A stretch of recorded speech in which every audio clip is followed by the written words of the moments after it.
In today's tutorial, I'm going to show you how to sell on Redbubble. So the first thing that you would like to do, of course, is just go and open whatever browser you're going to use to follow this tutorial steps with. Here in my case, I'm actually using Brave.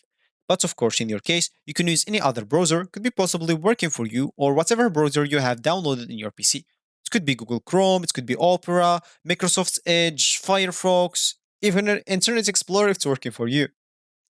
So, whenever you open your browser, just go to this URL section and simply type redbubble.com and hit the enter button, and that should take you to this page, which is going to be your home screen or your main screen on the Redbubble website.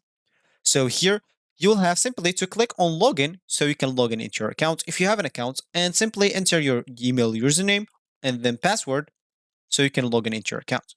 If you don't have an account, you'll have to go and click on sign up so you can create an account. As you can see, you can create an account as a customer or as an artist.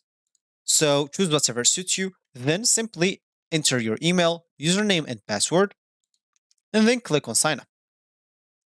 So once you're logged in or you create your account, you'll find yourself here in this home screen of the Redbubble. Here you'll find a lot of products for yourself in this For You page. So as I said in the beginning of this stories, we would like to sell. And of course, if you want to do that, let's just go to our account at the top right corner, then click at sell your art. Simply here, if you want to start selling your art, you'll have to add some designs. If you have some designs, you'll have to set up a shop, and then you'll simply have to get paid. Of course, each step, in order to do it, you'll have to complete the steps that comes with it. So of course, if you want to start sell, you'll have to add a new work for yourself as an example, and connect it to your store and start selling it, as simple as that. So this will be actually for this tutorial. I hope you like it. Thank you guys for watching, and goodbye.